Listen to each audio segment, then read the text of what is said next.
Mr. Speaker, Mr. Vice President, members of Congress, the First Lady of the United States,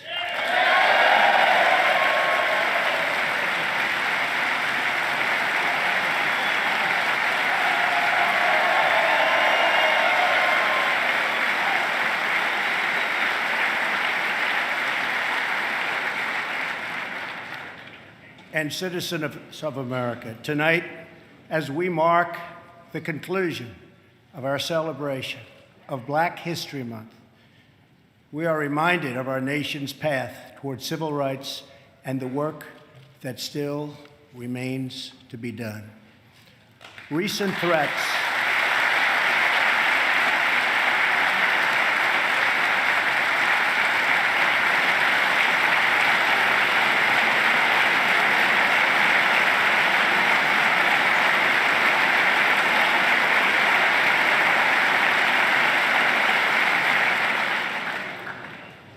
threats targeting Jewish community centers and vandalism of Jewish cemeteries, as well as last week's shooting in Kansas City, remind us that while we may be a nation divided on policies, we are a country that stands united in condemning hate and evil in all of its very ugly forms.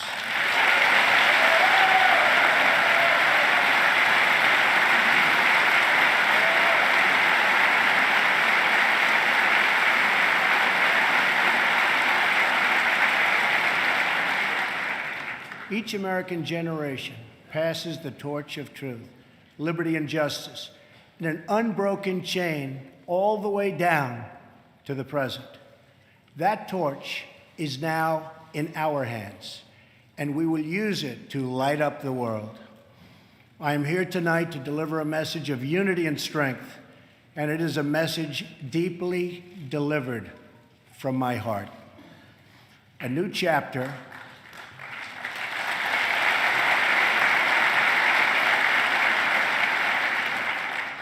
of American greatness is now beginning.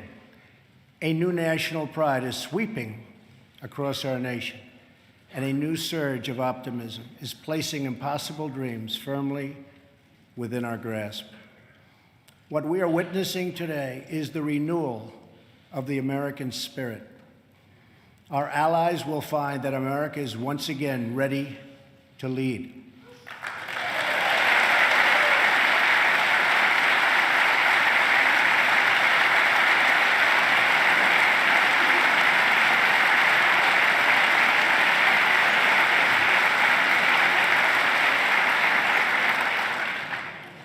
All the nations of the world, friend or foe, will find that America is strong, America is proud, and America is free. In 9 years, the United States will celebrate the 250th anniversary of our founding, 250 years since the day we declared our independence. It will be one of the great milestones in the history of the world. But what will America look like as we reach our 250th year? What kind of country will we leave for our children? I will not allow the mistakes of recent decades past to define the course of our future. For too long, we've watched our middle class shrink as we've exported our jobs and wealth to foreign countries. We've financed and built one global project after another, but ignored the fates of our children in the inner cities of Chicago, Baltimore, Detroit, and so many other places throughout our land. We've defended the borders of other nations while leaving our own borders wide open for anyone to cross and for drugs to pour in at a now unprecedented rate. And we've spent trillions and trillions of dollars overseas while our infrastructure at home has so badly crumbled. Then in 2016, the earth shifted beneath our feet. The rebellion started as a quiet protest, spoken by families of all colors and creeds, families who just wanted a fair shot for their children and a fair hearing for their concerns. But then the quiet voices became a loud chorus as thousands of citizens now spoke out together from cities small and large all across our country. Finally, the chorus became an earthquake, and the people turned out by the tens of millions, and they were all united by one very simple but crucial demand: that America must put its own citizens first, because only then can we truly make America great again.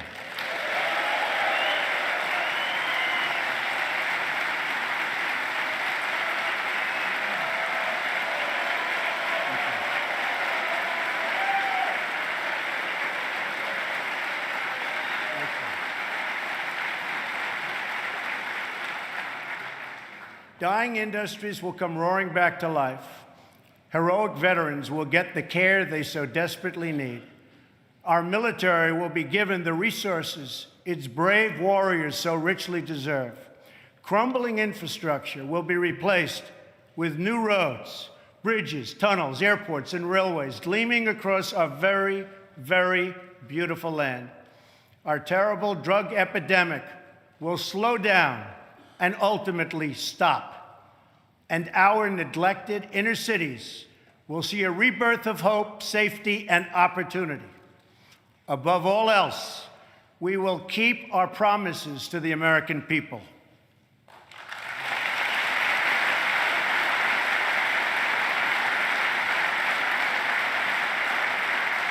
Thank you. It's been a little over a month since my inauguration, and I want to take this moment to update the nation on the progress I've made in keeping those promises.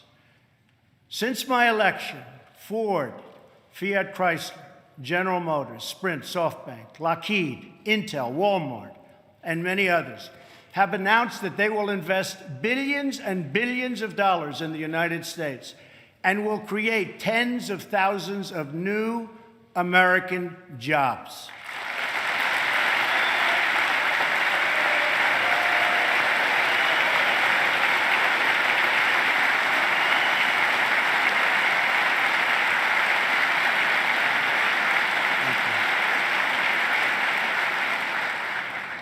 The stock market has gained almost $3 trillion in value since the election on November 8th, a record.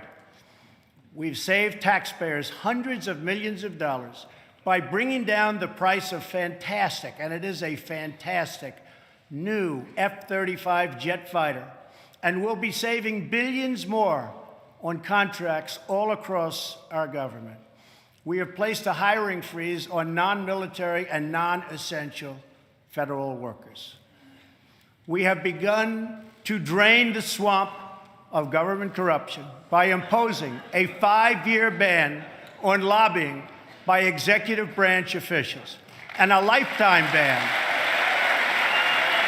Thank you.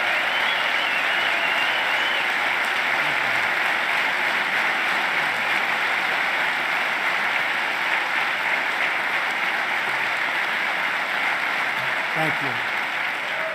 And a lifetime ban on becoming lobbyists for a foreign government.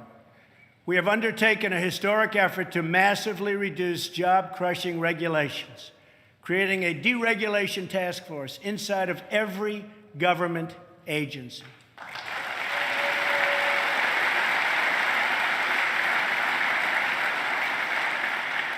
And we're imposing a new rule which mandates that for every one new regulation, 2 old regulations must be eliminated.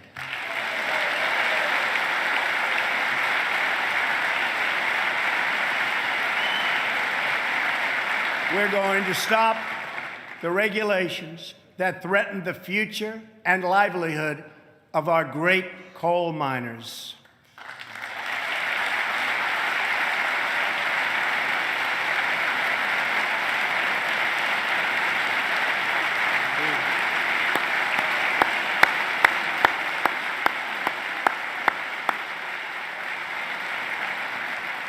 We have cleared the way for the construction of the Keystone and Dakota Access pipelines.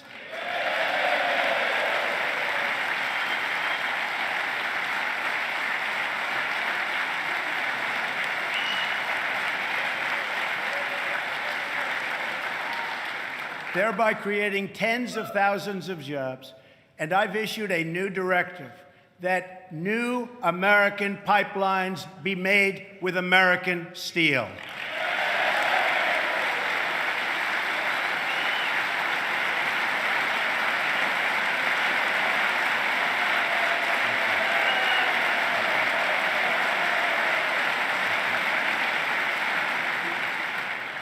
We have withdrawn the United States from the job-killing Trans-Pacific Partnership.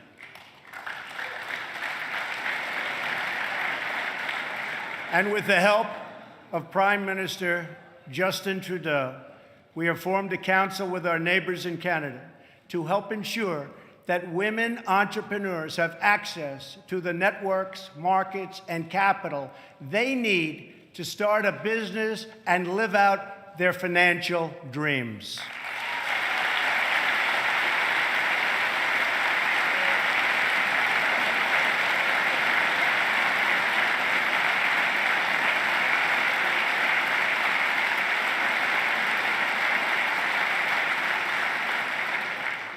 To protect our citizens, I have directed the Department of Justice to form a task force on reducing violent crime. I have further ordered the Departments of Homeland Security and Justice, along with the Department of State and the Director of National Intelligence, to coordinate an aggressive strategy to dismantle the criminal cartels that have spread all across our nation.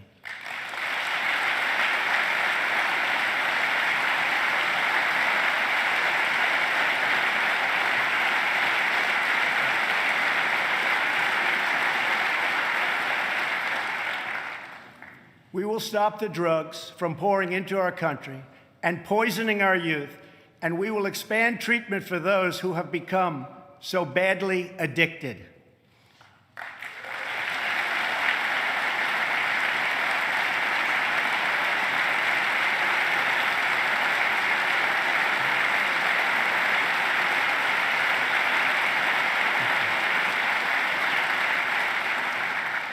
At the same time, my administration has answered the pleas of the American people for immigration enforcement and border security.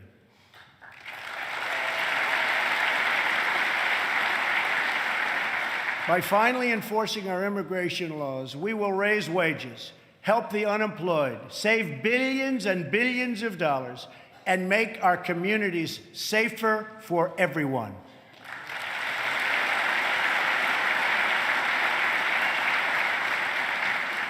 We want all Americans to succeed, but that can't happen in an environment of lawless chaos. We must restore integrity and the rule of law at our borders.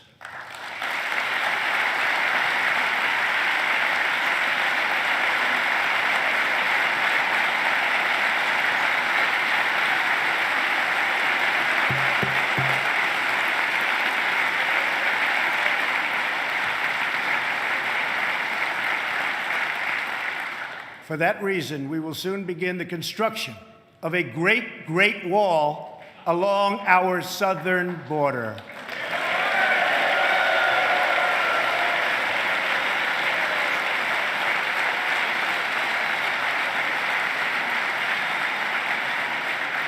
As we speak tonight, we are removing gang members, drug dealers, and criminals that threaten our communities and prey on our very innocent citizens.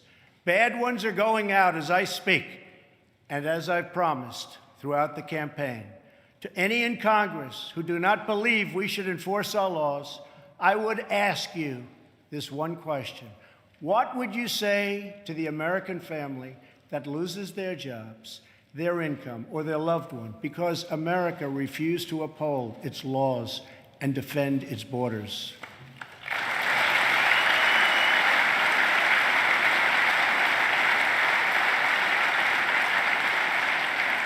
Our obligation is to serve, protect, and defend the citizens of the United States.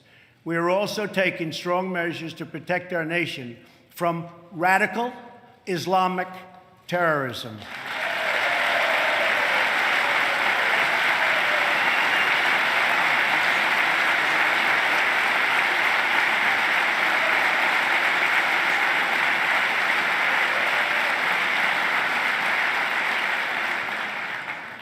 According to data provided by the Department of Justice, the vast majority of individuals convicted of terrorism and terrorism-related offenses since 9/11 came here from outside of our country.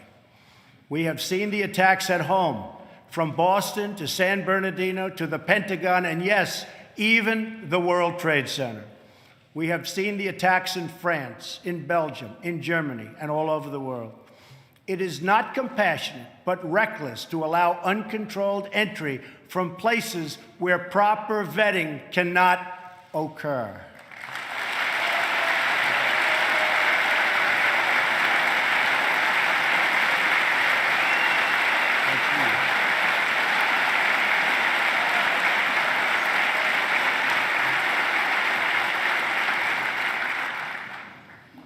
Those given the high honor of admission to the United States should support this country and love its people and its values. We cannot allow a beachhead of terrorism to form inside America. We cannot allow our nation to become a sanctuary for extremists.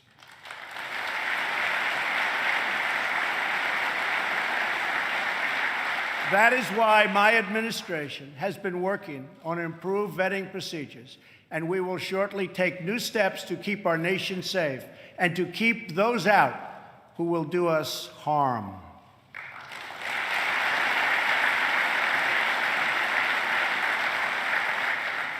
As promised, I directed the Department of Defense to develop a plan to demolish and destroy ISIS, a network of lawless savages that have slaughtered Muslims and Christians and men and women and children of all faiths and all beliefs. We will work with our allies, including our friends and allies in the Muslim world, to extinguish this vile enemy from our planet.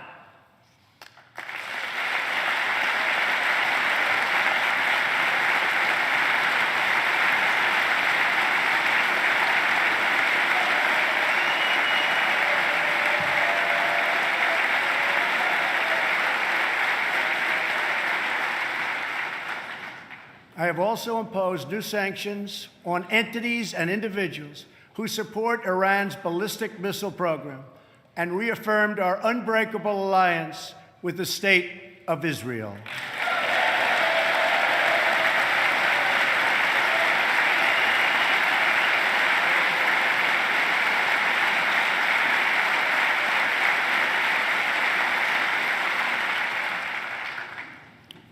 Finally, I have kept my promise to appoint a justice to the United States Supreme Court from my list of 20 judges who will defend our Constitution.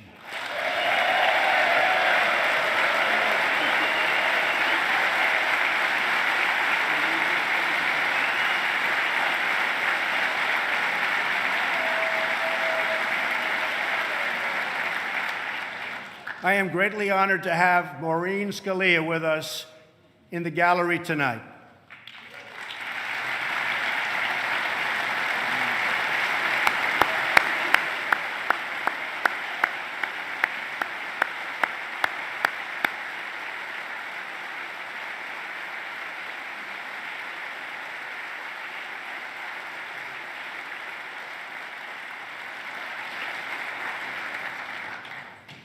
Thank you, Maureen. Her late great husband, Antonin Scalia, will forever be a symbol of American justice. To fill his seat, we have chosen Judge Neil Gorsuch, a man of incredible skill and deep devotion to the law.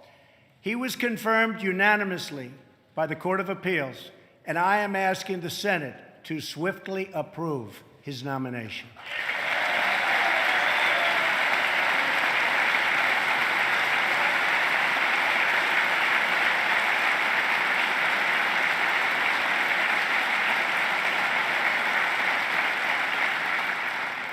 Tonight, as I outline the next steps we must take as a country, we must honestly acknowledge the circumstances we inherited.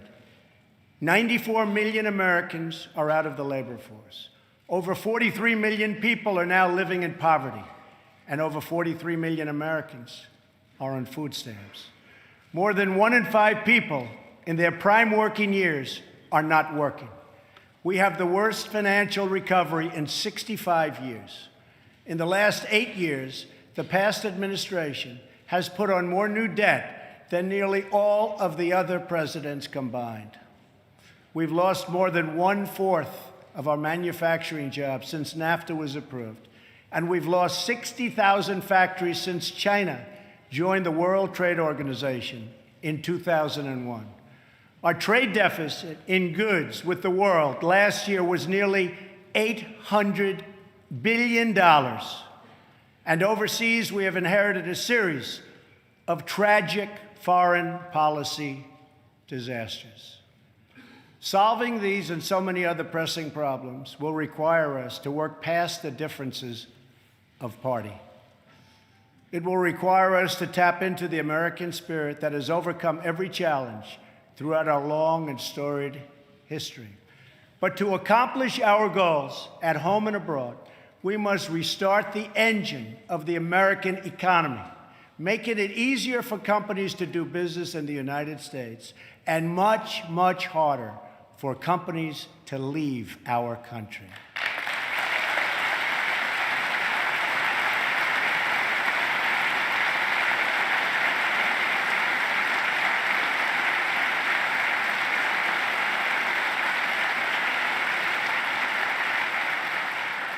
Right now, American companies are taxed at one of the highest rates anywhere in the world.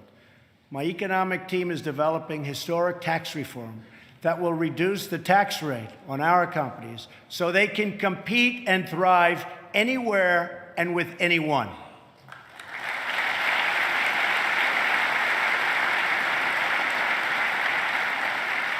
It will be a big, big cut. At the same time, we will provide massive tax relief for the middle class. We must create a level playing field for American companies, and our workers have to do it.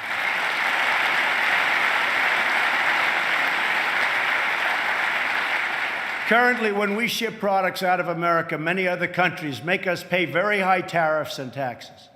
But when foreign companies ship their products into America, we charge them nothing or almost nothing. I just met with officials and workers from a great American company, Harley-Davidson. In fact, they proudly displayed 5 of their magnificent motorcycles made in the USA on the front lawn of the White House.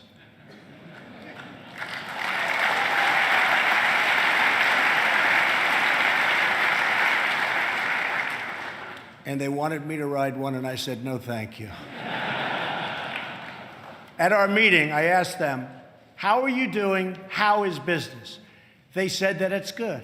I asked them further, how are you doing with other countries, mainly international sales? They told me without even complaining, because they have been so mistreated for so long that they've become used to it, that it's very hard to do business with other countries because they tax our goods at such a high rate.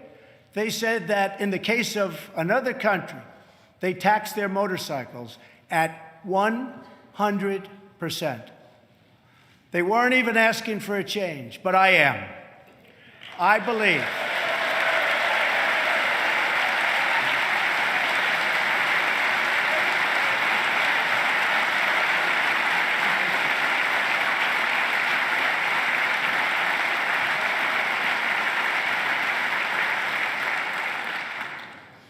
I believe strongly in free trade, but it also has to be fair trade. It's been a long time since we had fair trade. The first Republican president, Abraham Lincoln, warned that the abandonment of the protective policy by the American government will produce want and ruin among our people.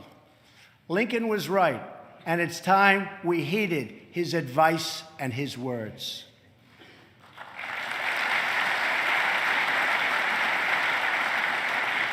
I am not going to let America and its great companies and workers be taken advantage of us any longer. They have taken advantage of our country no longer.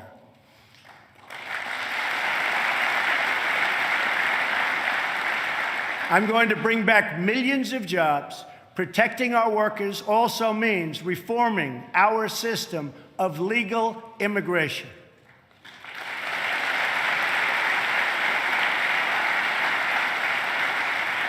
The current outdated system depresses wages for our poorest workers and puts great pressure on taxpayers.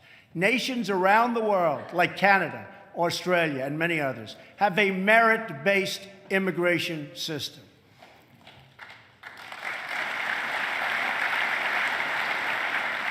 It's a basic principle that those seeking to enter a country ought to be able to support themselves financially.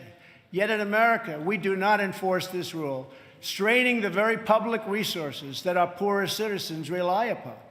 According to the National Academy of Sciences, our current immigration system costs American taxpayers many billions of dollars a year. Switching away from this current system of lower-skilled immigration and instead adopting a merit-based system, we will have so many more benefits. It will save countless dollars, raise workers' wages, and help struggling families, including immigrant families, enter the middle class. And they will do it quickly, and they will be very, very happy indeed.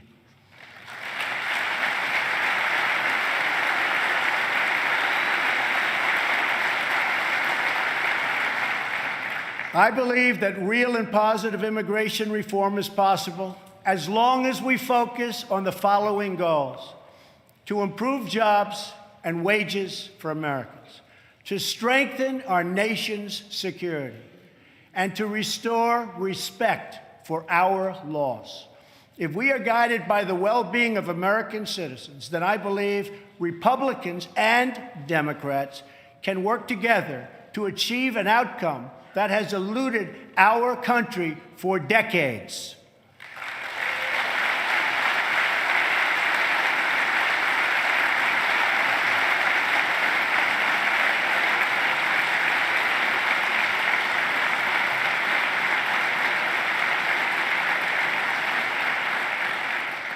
Another Republican president, Dwight D. Eisenhower, initiated the last truly great national infrastructure program, the building of the interstate highway system. The time has come for a new program of national rebuilding.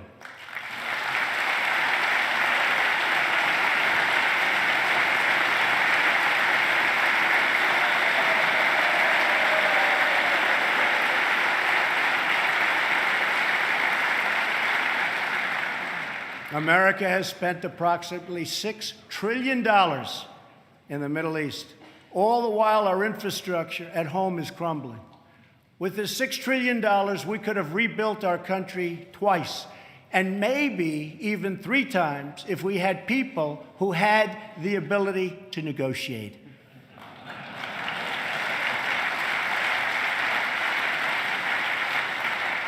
To launch our national rebuilding, I will be asking Congress to approve legislation that produces a $1 trillion investment in infrastructure of the United States, financed through both public and private capital, creating millions of new jobs.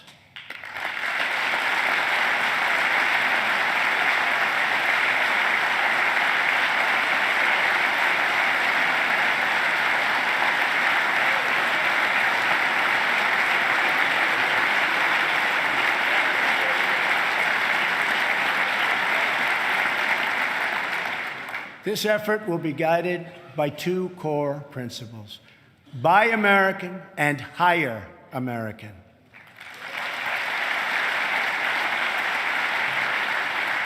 Tonight, I am also calling on this Congress to repeal and replace Obamacare.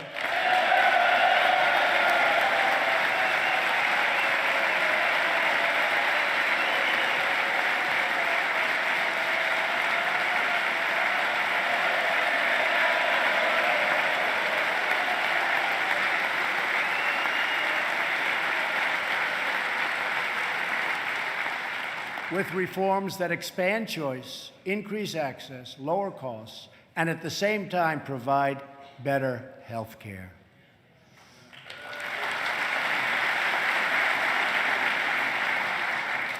Mandating every American to buy government-approved health insurance was never the right solution for our country.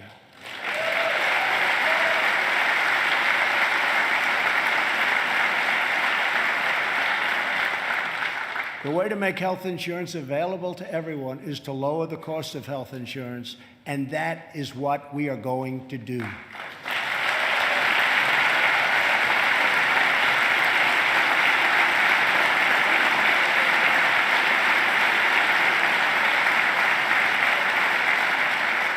Obamacare premiums nationwide have increased by double and triple digits. As an example, Arizona went up 116% last year alone. Governor Matt Bevin of Kentucky just said Obamacare is failing in his state, the state of Kentucky, and it's unsustainable and collapsing.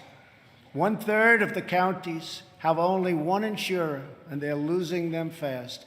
They are losing them so fast. They're leaving. And many Americans have no choice at all. There's no choice left. Remember, when you were told that you could keep your doctor and keep your plan, we now know that all of those promises have been totally broken. Obamacare is collapsing, and we must act decisively to protect all Americans.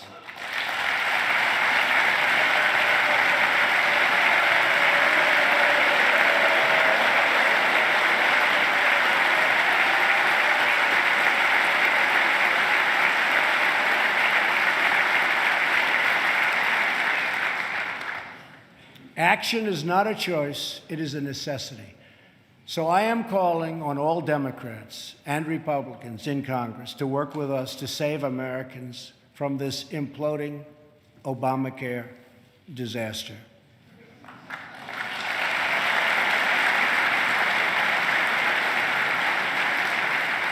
Here are the principles that should guide Congress as we move to create a better health care system for all Americans. First, we should ensure that Americans with pre-existing conditions have access to coverage and that we have a stable transition for Americans currently enrolled in the health care exchanges.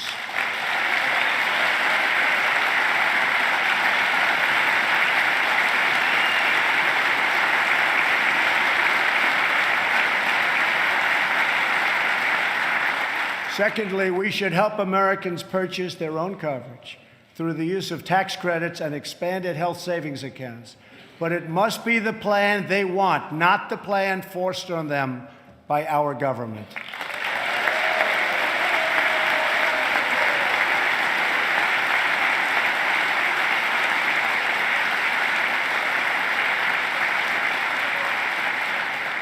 Thirdly, we should give our state governors the resources and flexibility they need with Medicaid to make sure no one is left out.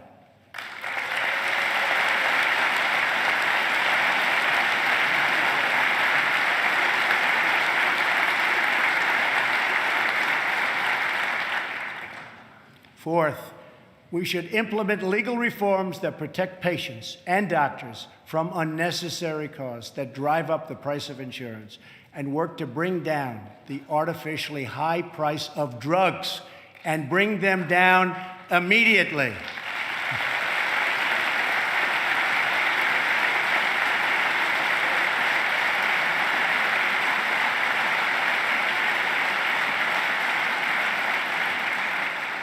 And finally, the time has come to give Americans the freedom to purchase health insurance across state lines.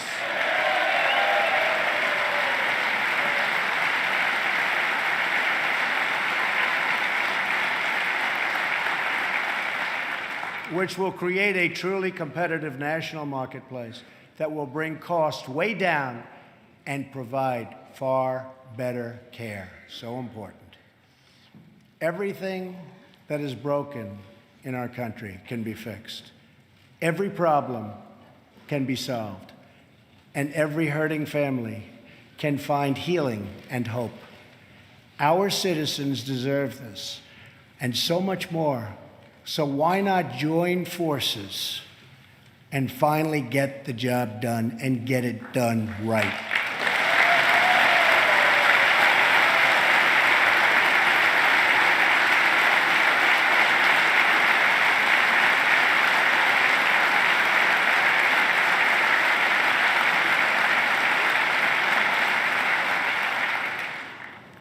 On this and so many other things, Democrats and Republicans should get together and unite for the good of our country and for the good of the American people.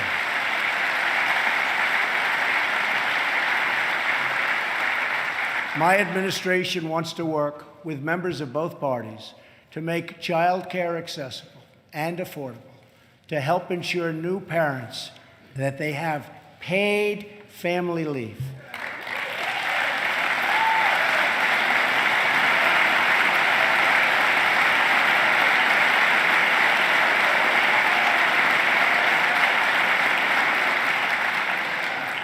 To invest in women's health and to promote clean air and clean water and to rebuild our military and our infrastructure.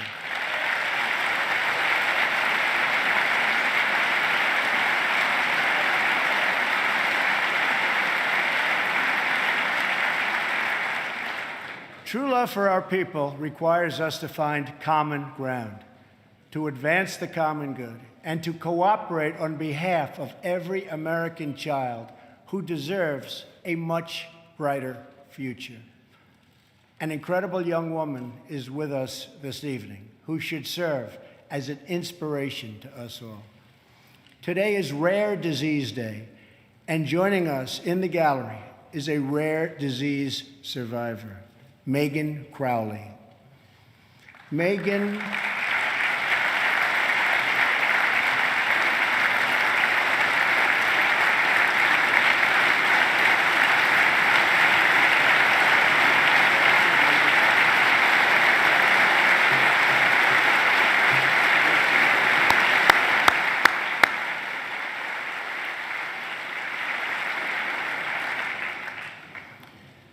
Megan was diagnosed with Pompe disease, a rare and serious illness, when she was 15 months old. She was not expected to live past 5. On receiving this news, Megan's dad, John, fought with everything he had to save the life of his precious child. He founded a company to look for a cure and helped develop the drug that saved Megan's life. Today, she is 20 years old and a sophomore at Notre Dame.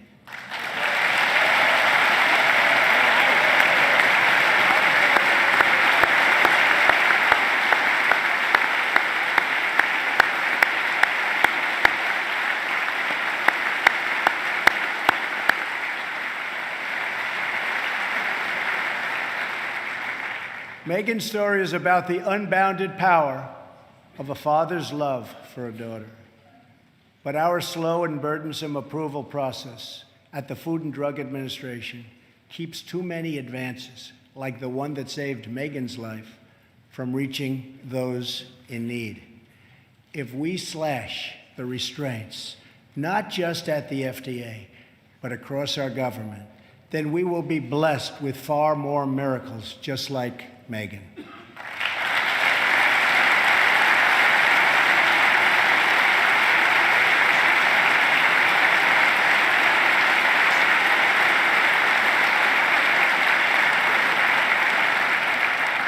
In fact, our children will grow up in a nation of miracles. But to achieve this future, we must enrich the mind and the souls of every American child. Education is the civil rights issue of our time.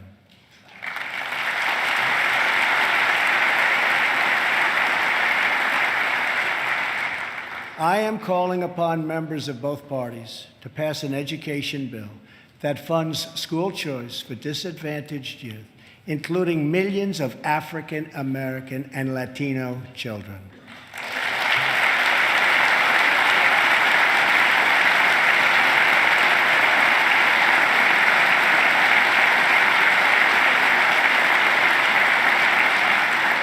These families should be free to choose the public, private, charter, magnet, religious, or home school that is right for them.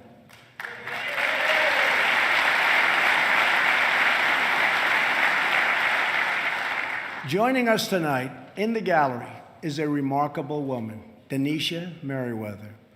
As a young girl, Denisha struggled in school and failed 3rd grade twice. But then she was able to enroll in a private center for learning, great learning center, with the help of a tax credit and a scholarship program. Today, she is the first in her family to graduate not just from high school, but from college.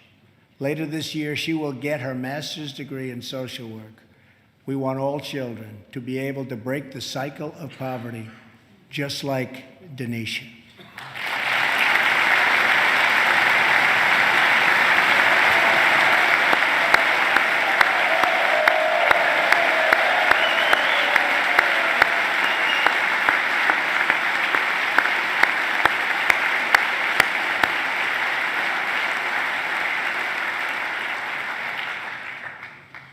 But to break the cycle of poverty, we must also break the cycle of violence. The murder rate in 2015 experienced its largest single-year increase in nearly half a century. In Chicago, more than 4,000 people were shot last year alone, and the murder rate so far this year has been even higher. This is not acceptable in our society.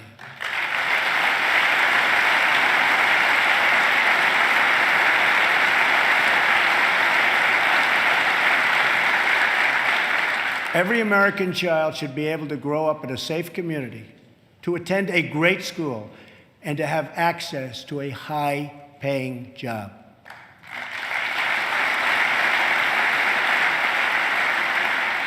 But to create this future, we must work with, not against, the men and women of law enforcement.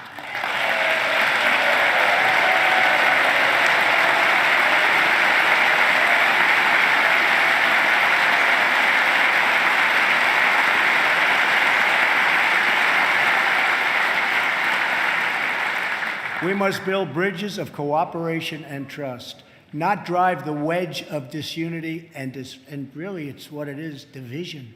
It's pure, unadulterated division. We have to unify. Police and sheriffs are members of our community.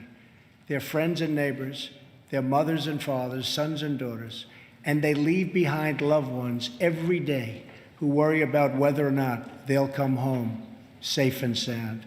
We must support the incredible men and women of law enforcement.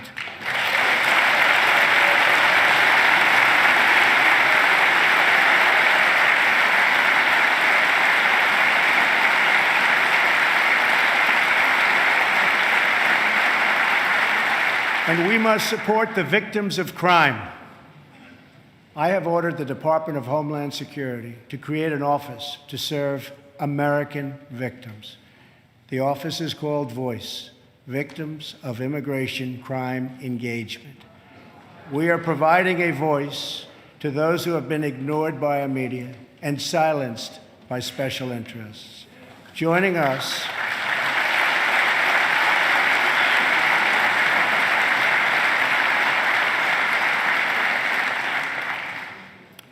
in the audience tonight are four very brave Americans whose government failed them. Their names are Jamil Shaw, Susan Oliver, Jenna Oliver, and Jessica Davis. Jamil's 17-year-old son was viciously murdered by an illegal immigrant gang member who had just been released from prison. Jamil Shaw Jr. was an incredible young man with unlimited potential who was getting ready to go to college, where he would have excelled as a great college quarterback. But he never got the chance. His father, who is in the audience tonight, has become a very good friend of mine. Jamil, thank you. Thank you.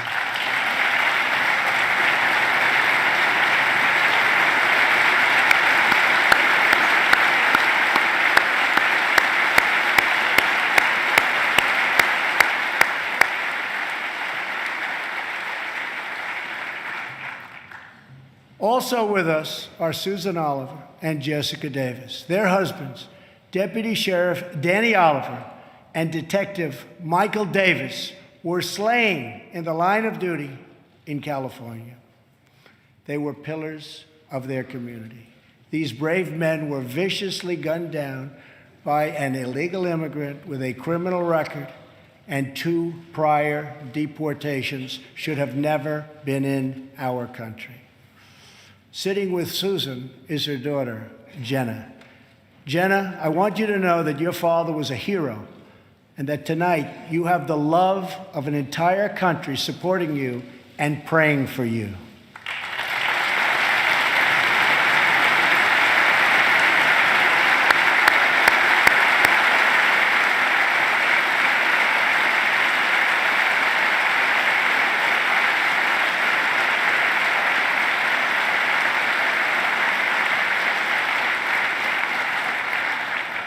To Jamil, Jenna, Susan, and Jessica, I want you to know that we will never stop fighting for justice. Your loved ones will never, ever be forgotten. We will always honor their memory.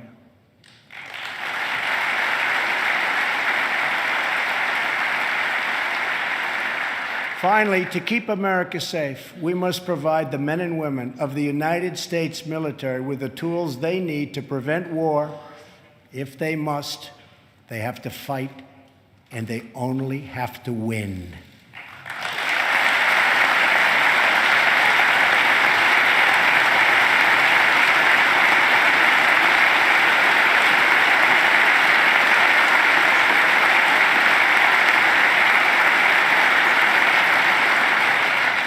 I am sending Congress a budget that rebuilds the military, eliminates the defense sequester,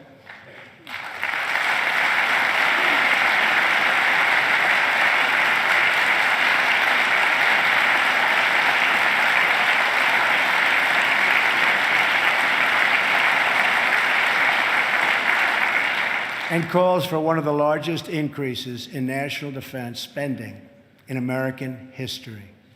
My budget will also increase funding for our veterans.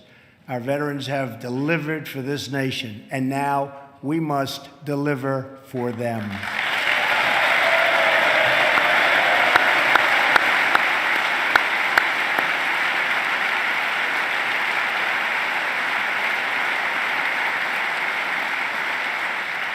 The challenges we face as a nation are great, but our people are even greater, and none are greater or braver than those who fight for America in uniform.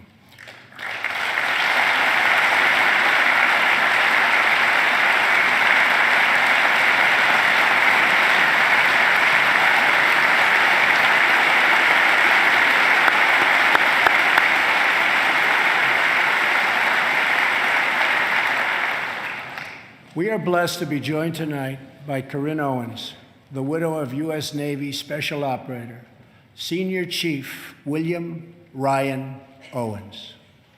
Ryan died as he lived, a warrior and a hero, battling against terrorism and securing our nation.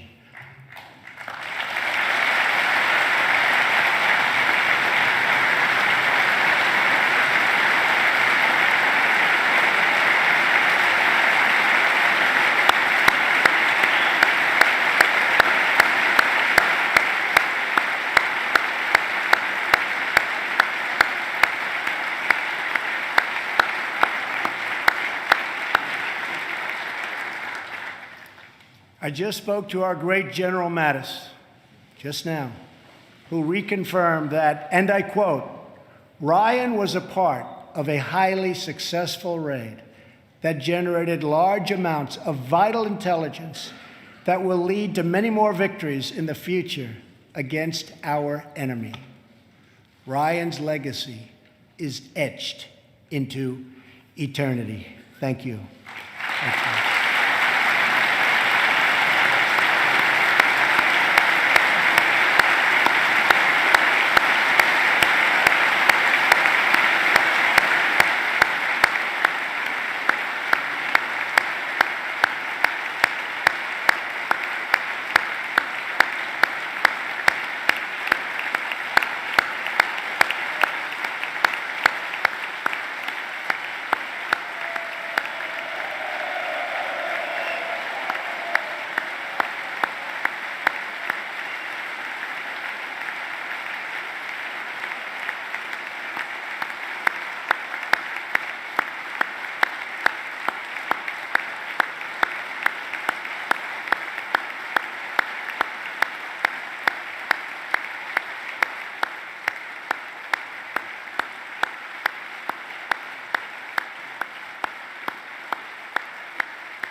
And Ryan is looking down right now. You know that. And he's very happy because I think he just broke a record.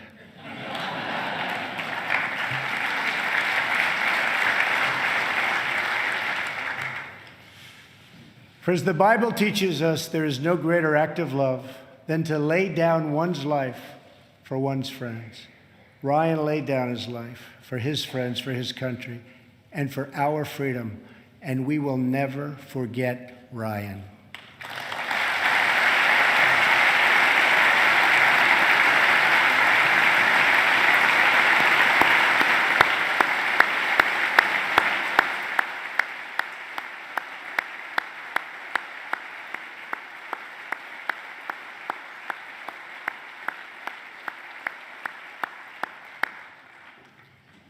To those allies who wonder what kind of a friend America will be, look no further than the heroes who wear our uniform. Our foreign policy calls for a direct, robust, and meaningful engagement with the world. It is American leadership based on vital security interests that we share with our allies all across the globe. We strongly support NATO, an alliance forged through the bonds of 2 world wars that dethroned fascism and the Cold War and defeated communism.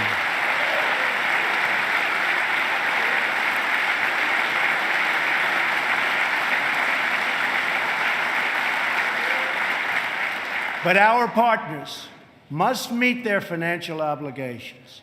And now, based on our very strong and frank discussions, they are beginning to do just that. In fact, I can tell you the money is pouring in. Very nice. Very nice.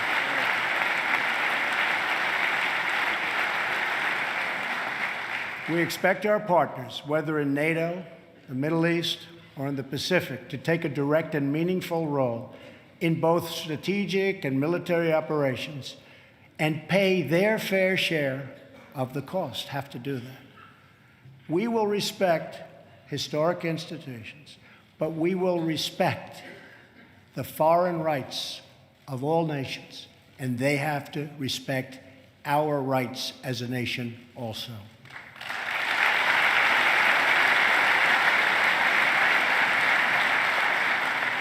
Free nations are the best vehicle for expressing the will of the people, and America respects the right of all nations to chart their own path.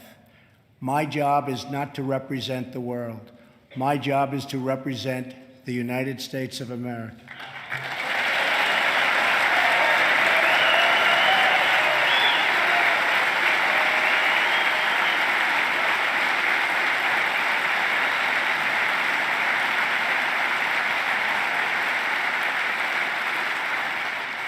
But we know that America is better off when there is less conflict, not more.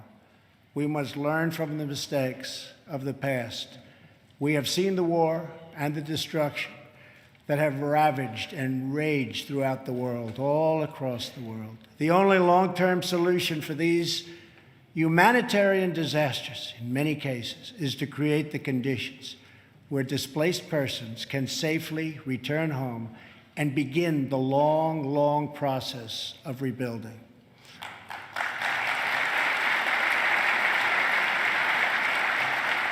America is willing to find new friends and to forge new partnerships where shared interests align. We want harmony and stability, not war and conflict. We want peace wherever peace can be found. America is friends today with former enemies. Some of our closest allies decades ago fought on the opposite side of these terrible, terrible wars. This history should give us all faith in the possibilities for a better world. Hopefully, the 250th year for America will see a world that is more peaceful, more just, and more free. On our 100th anniversary in 1876, citizens from across our nation came to Philadelphia to celebrate America's centennial. At that celebration, the country's builders and artists and inventors showed off their wonderful creations. Alexander Graham Bell displayed his telephone for the first time. Remington unveiled the first typewriter. An early attempt was made at electric light. Thomas Edison showed an automatic telegraph and an electric pen. Imagine the wonders our country could know in America's 250th year.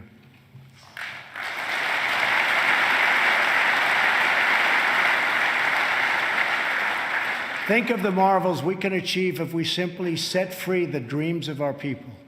Cures to the illnesses that have always plagued us are not too much to hope. American footprints on distant worlds are not too big a dream. Millions lifted from welfare to work is not too much to expect. And streets where mothers are safe from fear, schools where children learn in peace, and jobs where Americans prosper and grow are not too much to ask.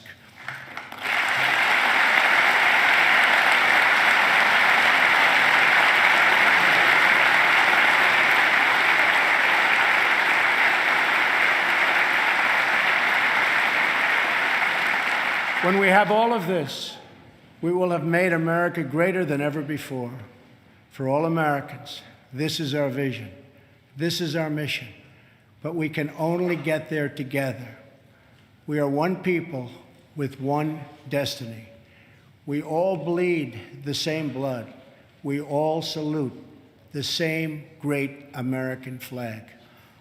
And we all are made by the same God.